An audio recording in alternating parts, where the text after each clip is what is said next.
Hello Proponomics people, and welcome to the video from the 4th of March 2024.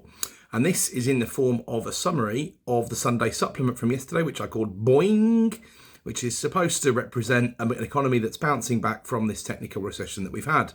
And as I've said, I'm 85 to 90% convinced we're out of recession already. We've still got March to go. Of course, something could happen before the end of March that throws the train off the tracks. That's what happened in 2020. But of course, you could argue that we could have seen it coming quite a bit earlier, because the writing was on the wall in January, really. If you'd looked hard enough, it's just none of us really knew what was necessarily going to happen, because the pandemic was a 1 in 100 year event. Anyway, first of all, in this week's supplement, I took a look at what was happening last year in terms of inflation, which is still very challenging. Remember, we were still in double digits as recently as April 2023, so only 10 months ago.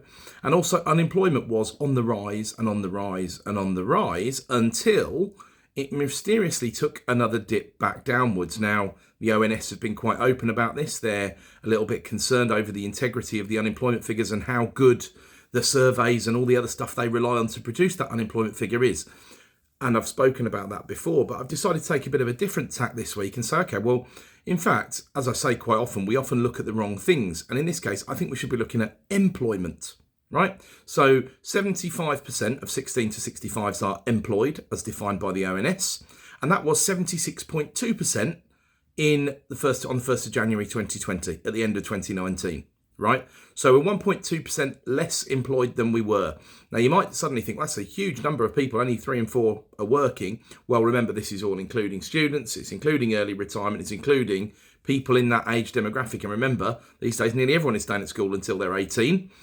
So obviously that makes a big difference on the 16 to 18-year-old numbers, and many stay in full-time education, of course. So we've got to bear that in mind when we put that into context. But 1.2% lower than it was. 76.2 down to 75. So that's got to be significant ultimately. The other thing that I've picked up is actually also the number of hours worked on average is down by a couple of hours per full-time employed worker as well, or per worker. So that's dropped a couple of hours since the pandemic. And that's a strange thing, because if you listen to a lot of things, they'd have you believe everyone's had to get a second job, cost of living crisis and all the rest of it. But actually people are working on average fewer hours than they were, which is interesting. There's a few theories around that. One of those might be there are obviously a percentage of the population that earn strong money with children in childcare. And you might have seen the stats that you're better off on 99,000 than you are on up to 134,000, because you lose your personal allowance and you lose your childcare allowances. So that's a massive disparity. And of course, if you are a 150k a year worker and you can work 3 days a week instead, you're much more likely to work 3 days a week for 90k than 5 days for 150 if that option is on the table. So that's being looked at the moment by the beautifully named Office for Tax Simplification. They have produced a report, and we'll have to see in the budget this week as to whether anything is done about that. Anyway, so I think focus on employment rather than unemployment. Now also consumption. And that's the big one. Remember, the big component of GDP when we're talking about recessions. And savings been going on the up and up. Mentioned this in last week's supplement as well.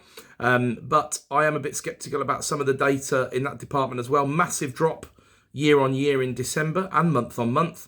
Massive increase month on month and year on year in January. So seems to be a bit of a strange way in which things have shifted, whether people waited for January sales or whether the data is just wrong. I don't really know. But I do think really potentially there's still some inflation headwinds here sitting behind us. And so that's why I'm very sceptical about this drop to 2%. I don't see it dropping to 2 in April. I think it'll stay higher. There's a fair few commentators, and actually, largely speaking, the system generally disagrees with me there. I'm trying not to get married to the concept of inflation and just keep saying inflation, and it's always going up. But ultimately, there are indicators, previous pandemics, if you go back and study them, there's normally more inflation to the tune of maybe about 1% or more as a following wind for up to 30 or 40 years after a pandemic. And certainly for the first 10 years, I'd expect us to trend closer to 3% than to 2%. But you also have to remember the average inflation rate, 2010 to 2019, was actually 2.7.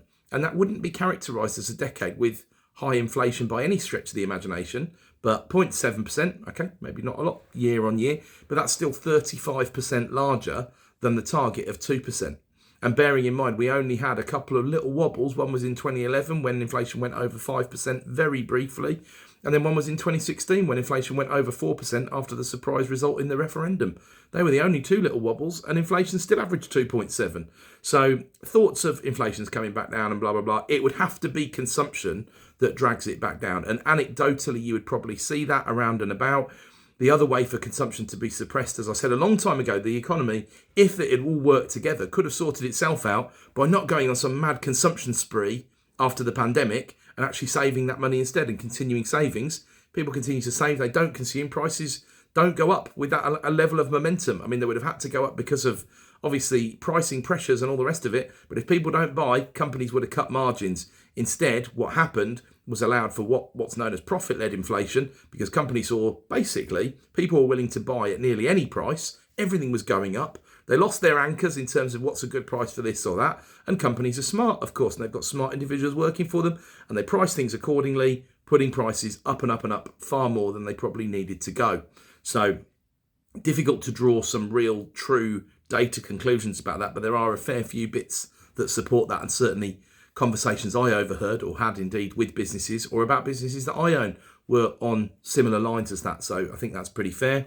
I took a good look at the US economy this week as well, because apart from anything else, I've talked a number of times about them being 9 to 12 months ahead of us in the cycle.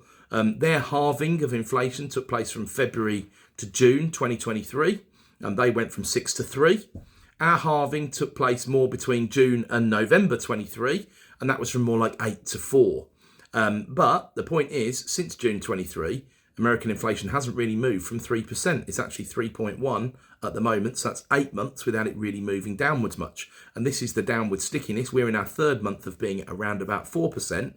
We've got this drop in April with energy prices that we're all looking forward to.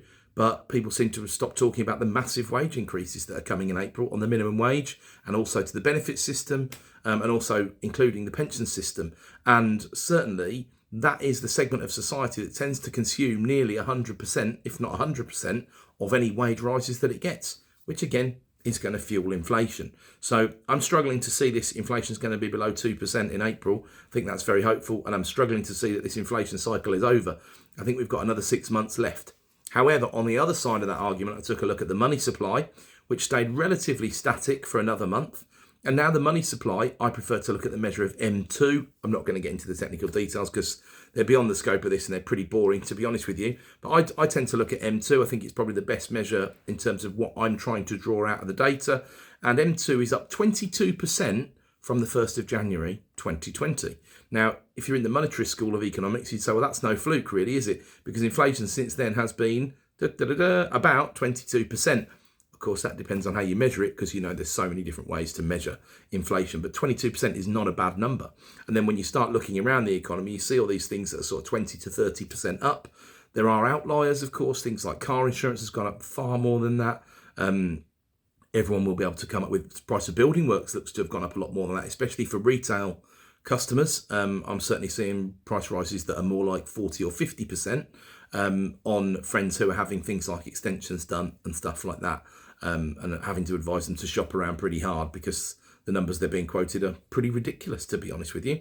But I like to look at the UK versus the US. It gives us some ideas. And this is the first reasonably favourable comparison, because the US's money supply in that same time period is up 36%. And their inflation has not been as high as ours.